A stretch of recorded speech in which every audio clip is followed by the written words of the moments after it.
City of Stevens Point Common Council special meeting, recorded Wednesday, April 22, 2020.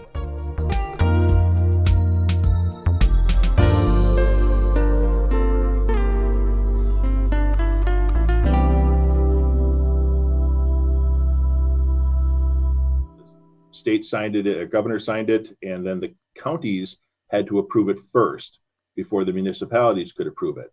So all of those ducks have been put in their rows, and we are the last piece of that.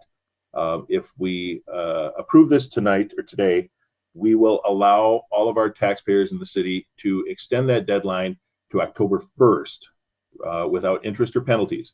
If you were late in January, you're still going to have interest and penalties. However, after that March governor's order, your installment for April and July could now be paid as late as October 1st without interest or penalties. We don't want everybody to do that. If you don't need to do it, please pay your taxes on time. But if you do need to do it because you've been affected by COVID-19, we want to afford the flexibility of those property owners, both residential and business, to get a little bit of a float on that.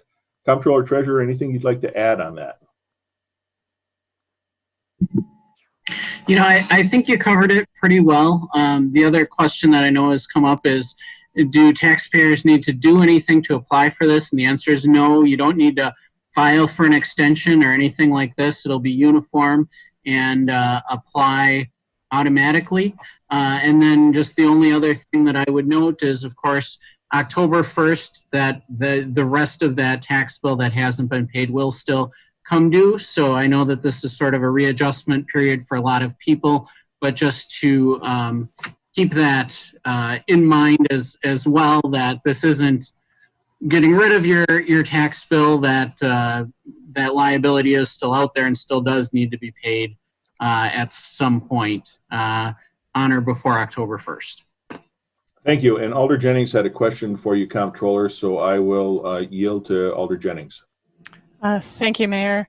Comptroller Treasurer, could you explain for myself and also the public, we will have less revenue coming in at that time in terms of fiscal responsibility. Could you just explain how we manage that?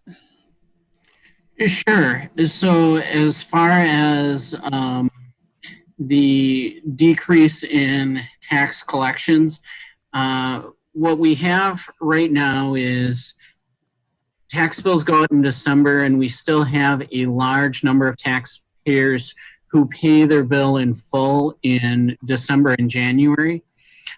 So what the cash flow cycle looks like for the city is that it tends to sort of boost up December and January and then decrease throughout the year.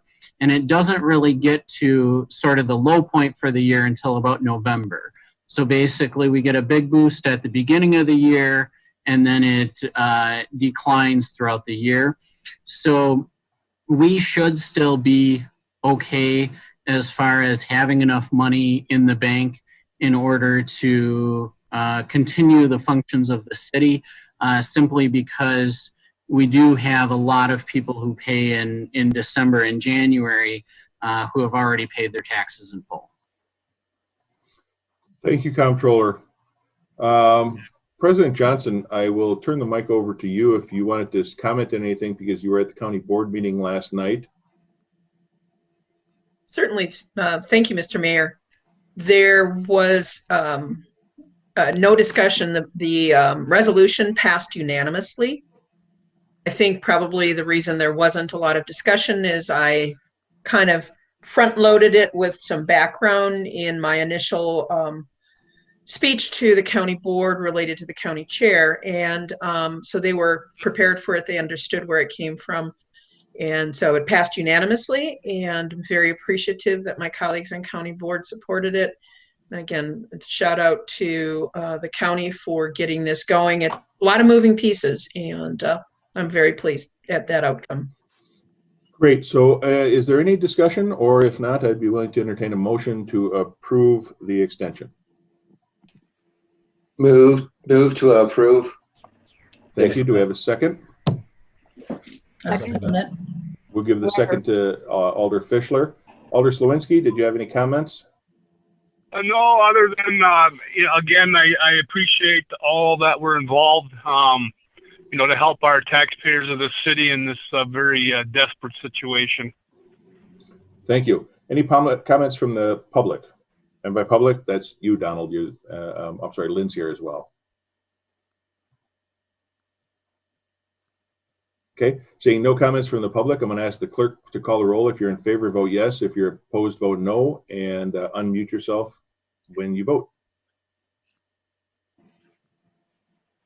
Okay, ready? Morrow, Aye. Fischler, Aye. Dalton, Aye. Leek, Aye. Kneebone, Aye. Slawinski, Aye. Johnson, Aye. Nabel, Aye.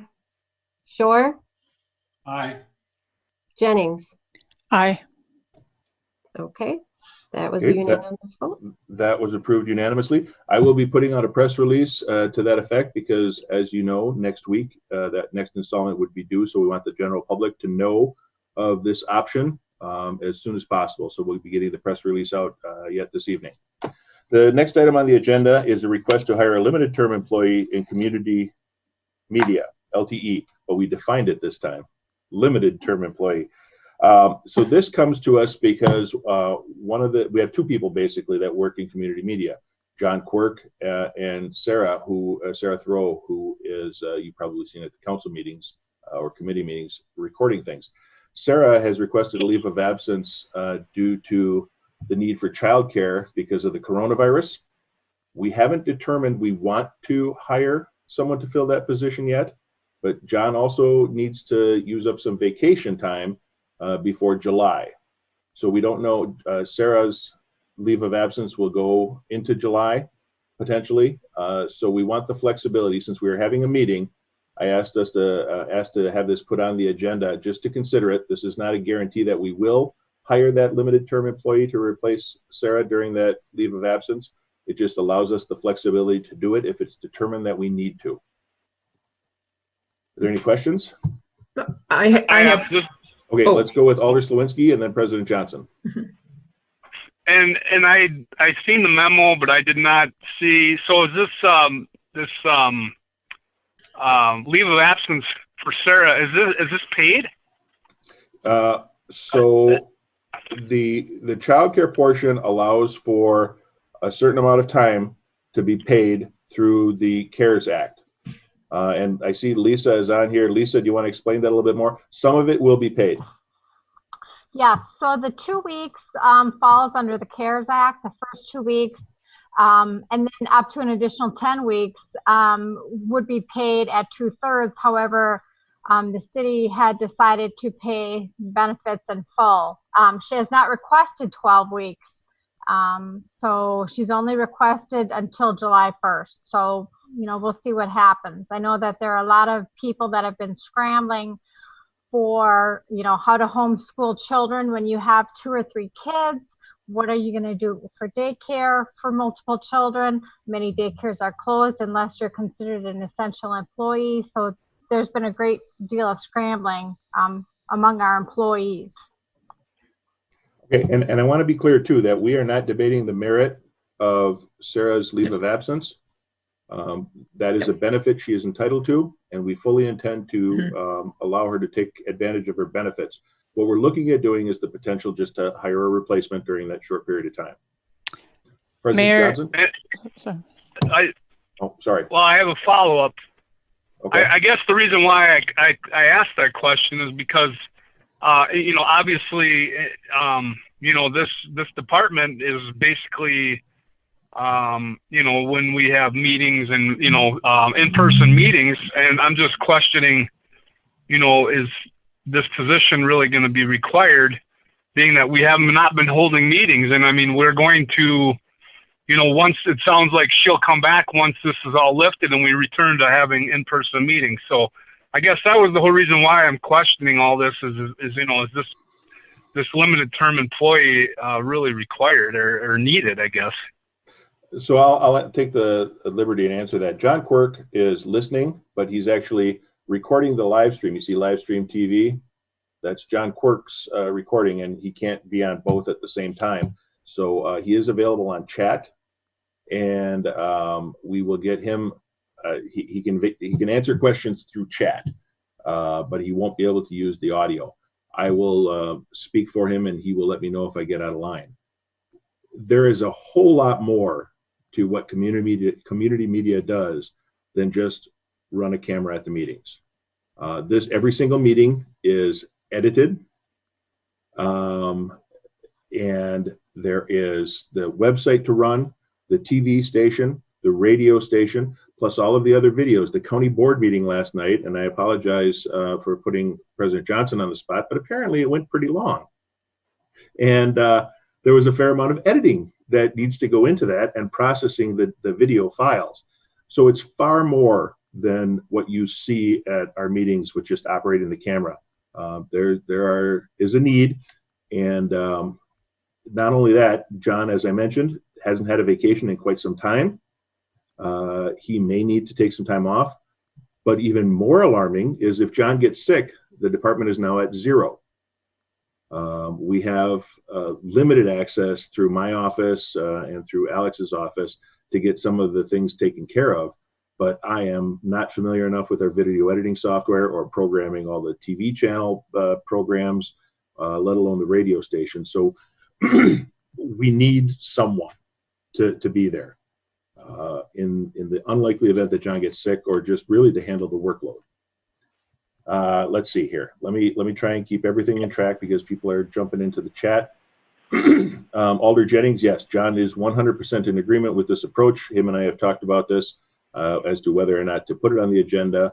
I reminded him that if we have a need and we don't have a special meeting, we would likely be stuck with nobody. Let's say he gets sick tomorrow.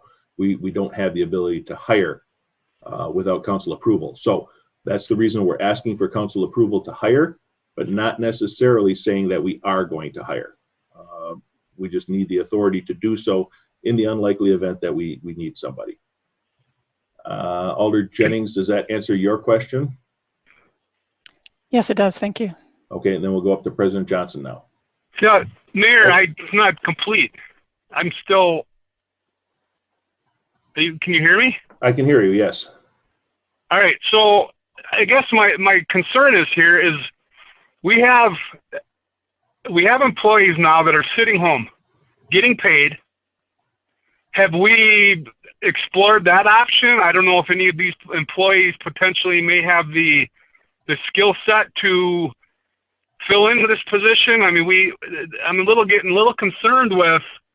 I mean, I completely understand Sarah's situation. I completely support that. My concern is now we're going to hire somebody else on at the taxpayer's expense, but yet we have all these employees that are at home being paid, and I would hope that we would at least explore that option first before we bring on an additional employee and put an additional burden on our taxpayers in this very difficult time. Alder Slawinski, we would certainly explore those options. However, it's a very different skill set than almost every single position in the city. I would consider myself familiar with operating the TV and editing videos. No way could I do even Sarah's job. And I've got almost 30 years of IT experience. So we will explore all of the possibilities, but what we're asking for is the ability to fill that position should the issue arise. If someone in the city can fill in, we would absolutely do that. I don't believe that we will have a candidate that qualifies. All right. Again, I would appreciate at least looking at that option.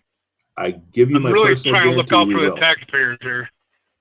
I'll give you my personal guarantee, Alderperson, that we will explore every option. All right. Thanks. Now we'll go to President Johnson. Thank you, Mr. Mayor. A couple of points. I understand what Alder Slawinski's concern is.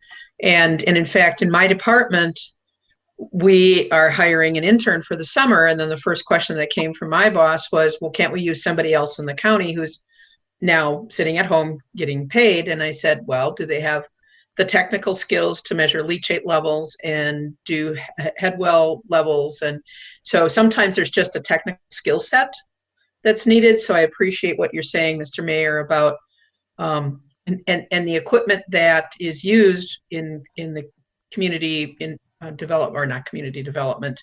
Media. Yeah, media is very expensive and very complex. So we want to make sure we match the skill set and not just put someone in a seat. So I understand what Alder Slawinski's saying, but I also understand trying to get the right person to do a complex technical job. So my question was, is Casey no longer an LTE, or is he, because he was doing filming as well, or is? So we have some temporary part-time people who do camera operations. Okay. 2 of them. They Okay. are still here. That's Okay. just camera operations. They don't do Just- any of the okay. TV program. Yep. And John just messaged me saying Casey and Seth are not available to work days. Got it. Well, that's because they have full-time jobs. So, Right. yeah. All right. All right. So anything else, President Johnson? No, I'd like to make a motion to approve. Okay. Is there a second to that motion? I would like to second that. Second. Okay, we're going to give the second to Alder Nabel. We do have Alder Leek and then Alder Dalton who have questions. So we'll go to Alder Leek first. I don't know about the legality of it, but it's a couple of months, and we're talking about a very particular skill set, which might be difficult to fill for only two months. Perhaps a student internship or something like that might serve the need. And we've actually talked about doing that as well. We don't okay. know what the student population is at this point, but we would still have to hire effectively. Thank you, though, for the suggestion. Alder Dalton? Yeah, I just have a question. I definitely am supportive of hiring for this short-term position, but the letter from John didn't outline the financial implications. So I'm just wondering what a starting wage might be, or if it's a LTE benefits. I assume they're not going to be comparable to the current employees, but maybe could hear from Lisa or Corey on the financial implications. Yep. So I will unmute Lisa. Lisa, do you know off the top of your head what the part-time position is? There are no benefits involved with Sarah's position. It's part-time. Correct. There are no benefits, and I'm just looking up the starting wage rate as we speak. So it'll take me just a minute or two. Okay. While you're doing that, Lisa, I'm going to ask Logan Beveridge to speak. He had mentioned that he's got a comment regarding the internship. Sure, and just kind of for general knowledge of everybody regarding internships, you can have somebody titled an intern, but if you are going to propose to have that be an unpaid internship, and there are strict requirements that have to be met in terms of it being organized through an educational facility, and there be a supervisor at the university level and all that stuff. So it's not something that you can just pull out of a hat and say, oh, we'll hire an intern for it. You'd still be subject to wage and hour law for that. Thank you. And John just messaged too, saying basically what several of us already said. Even someone who has video experience does not know how we do everything, so they'd still need to be trained, and that still doesn't cover updating our website. Yeah. Lisa, did you find the hourly? I'm still looking. Okay. If I may, on the issue of interns, and I support that because I hire 3 to 5 interns every summer, but I hire them as LTEs. That way they're covered with workers' compensation. The university, if you contract directly with the university for an intern, the university will not cover workers' compensation. It is up to the employer. So I hire LTEs.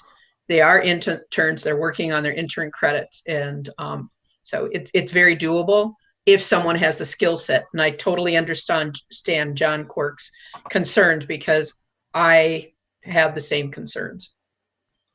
Thank you. Lisa, were you able to find that yet? Yes. Step 1 is $19.17 per hour. And generally when they are our LTE, we do cover the workers' comp. So that would not be an issue. But there are no benefits such as health insurance, life insurance, those sorts of things. No Okay. WRS. Thank you. All right. Any other questions? I'd like to, sorry, Cindy Nabel, District 3. I'd just like to make a comment that one of our most important things that for our city is communication. And with the professional like we have with John Quirk, who updates even the websites, besides just doing the video and also the other items that he works on, if we don't have that, our website and the communication going for our city, especially during this time, I just think we really need to have that backup. And I really think we need to take that as a serious part for our city during this time. Thank you. And I appreciate you saying that, because communication is key. And John has done amazing work with his team to make sure that the citizens of Stevens Point are informed as they possibly can be. We just need to make sure that we have that continuity when we need it, especially now. So thank you for that vote of confidence in John and his team. Are there any other questions? Okay, then we have a motion and a second to approve. I'm going to ask the clerk to call the roll. Please unmute yourself and vote aye if you are in favor, or nay if you are opposed, and the clerk will call the roll. Jennings. Aye. Shore. Aye. Nabel. Aye. Johnson. Aye. Slawinski. Aye. Kneebone. Aye. Leek. Aye. Dalton. Aye. Fischler. Aye. Morrow. Aye. Okay. Okay, with unanimous approval, that is adopted, and we are adjourned at 4:24. Everyone have a good evening.